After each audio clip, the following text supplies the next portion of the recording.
कपड़े धोने वाली बहू। शादी के पहले से ही विभा को कपड़े धोने का बड़ा शौक था।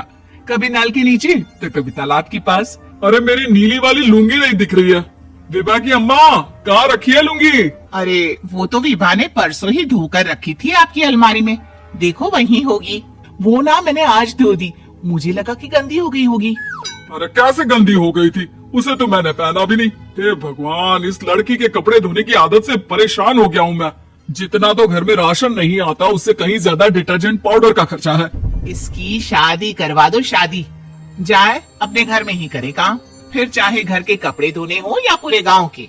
हाँ ठीक बोल रही हो, देखता हूँ मैं कोई लड़का। वो दिन भी आ जाता है जब विभा को देखने लड़के वाले आ जाते हैं। लड़की मुझे अच्छी लगी। होने वाली सास कहती है, बेटी अगर कुछ पूछना है तो पूछ लो। वैसे तो हमारी लड़की बहुत ही शर्मीली है, जो बोल दो वो मान लेती है, इसे क्या पूछना होगा। अरे कैसी बात कर रही हो माँ, मुझे इन लोगों के घर रहना है, सवाल तो कई है। हाँ बेटा पूछ लो ना, क्या पूछना है। आप लोगों के घर कपड़े कौन धोता है? सास का मुंह बन जाता है। देखो अगर तुम ये कहना चाहती हो कि तुम्हें कपड़े धोने नहीं आते तो सुन लो, कपड़े मैं ही धोती हूँ, लेकिन तुम्हारे आ जाने के बाद मैं रुमाल तक नहीं धोऊंगी। अरे चुप रहना भाग्यवान, बहू बेचारी घर आई नहीं, उसे डराना शुरू कर दिया। वो क्या है ना बिटिया, अभी तक तो ये कल्लू की माँ ही धोती थी, लेकिन अब तुम्हारे पापा तो दहेज में वॉशिंग मशीन देंगे ही। तभी विभा की माँ बोल पड़ती है, सवाल भी पूछा तो क्या। वैसे भाई साहब, मशीन की तो फिर भी कपड़े धोने की कैपेसिटी होती है, मतलब जो बिटिया दे रहे हैं ना विभा, इसे कपड़े धोने का बहुत शौक है। ये आप लोगों के क्या आस पड़ोस गांव मोहल्ले सबके कपड़े धो दे और उफ तक ना करे। बाहर देखा नहीं आपने कितने कपड़े सूख रहे हैं, सब हमारी बिटिया ने ही तो धोए हैं। बस भी करो ना माँ, शर्म आ रही इतनी तारीफ सुनकर।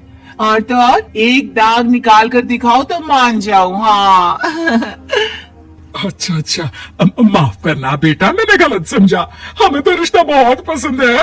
और ऐसे जुड़ जाता है रिश्ता कपड़े धोने का शौक रखने वाली विभा का। उसकी शादी हो जाती है कोयला फैक्ट्री में काम करने वाले कल्लू के साथ। शादी के बाद अचानक विभा चिल्लाती हुई सास के पास आती है, सासू माँ, अरे सासू माँ कहाँ है आप? ये तो धोखा है, धोखा दिया आप लोगों ने मुझे। इस ससुर के चक्कर के बारे में पता चल गया। अरे तो उसमें तुझे क्यों धोखा मिला है? अरे नल में पानी नहीं आता, कपड़े कैसे कब धुलेंगे? अच्छा तू पानी नहीं आ रहा उसकी बात कर रही है। तो आपने क्या सोचा? कुछ नहीं। अच्छा तेरी माँ ने कहा था कि कपड़े धोने का शौक है, तुझे याद आया मुझे। शौक बोलकर कपड़े धोने वाले मेरे जुनून को कम ना आके सासू माँ, कपड़ा धोना मेरा गुरूर है। तभी पति भी वहाँ आ जाता है। अभी मैंने इसे सनी देओल की फिल्म दिखाई है, उसी के डायलॉग मार रही है माँ। अच्छा सुन, साफ बता रही हूँ, पानी सुबह 4 से 6 और शाम को 10 से 12 आता है, समझी? विभा टाइमिंग सुनकर हैरान हो जाती है। ये क्या भूतों का मोहल्ला है?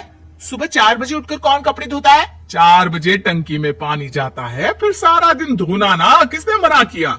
अरे कैसी बात कर रही है, 200 लीटर की टंकी में कितने कपड़े धो लूंगी मैं, सुबह ही उठ जाऊंगी मैं। अब क्या था, विभा सुबह 4 से लेकर रात के 12 बजे तक कपड़े ही धोती रहती। एक रोज सास पड़ोस से निकलकर कहीं जा रही होती है कि साथ वाली कहती है, हाँ कल्लू की माँ, जरा ये बताओ कि 2 साड़ी है, 2 ब्लाउज और एक पेटीकोट और एक नाड़ी वाला लंबा कच्छा। हाँ तो?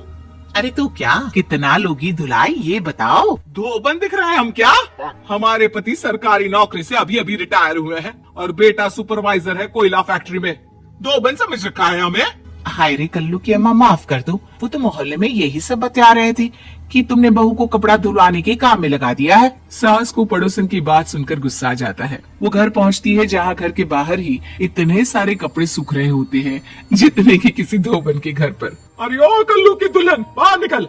माँ जी यहीं आ जाओ, बाथरूम में चादर धो रहे हैं हम। अरे अभी हम धोते हैं, तुमको बाहर निकलो। ये आस पड़ोस वाले बोल रहे हैं कि हम बहू से कपड़े धुलवा कर उसे कपड़ा धोने वाली बना दिए हैं।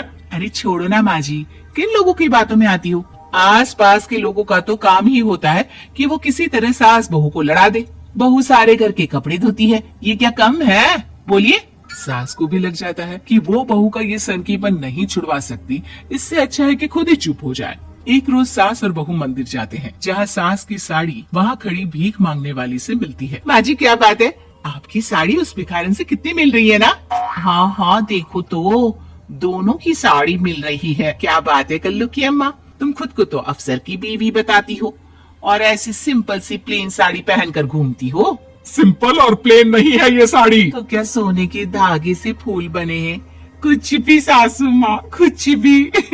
हाँ, बने थे इस साड़ी में सोने के धागे से फूल। मेरे पति लेकर आए थे मद्रास से स्पेशली मेरे लिए 10,000 की। ताहे भाई साहब इस भिखारन के लिए भी सेम टू सेम साड़ी लेकर आए होंगे 10,000 की। सास उस वक्त तो कुछ नहीं कहती, लेकिन बहू के साथ घर आती है और अलमारी से एल्बम निकाल कर लाती है। ये साड़ी देख रही है, ये वही साड़ी है जिसे मैंने अभी पहना था।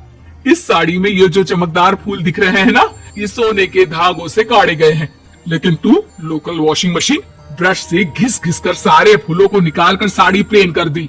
मुझे माफ कर दीजिए सासू माँ। और तो और, जब मैंने तुझे तेरी गलती के लिए कुछ नहीं कहा, लेकिन तूने तो सबके सामने मेरा मजाक ही बना दिया। क्यों? बहू को समझ में आ जाता है कि अब से उसका कपड़े धोना बंद।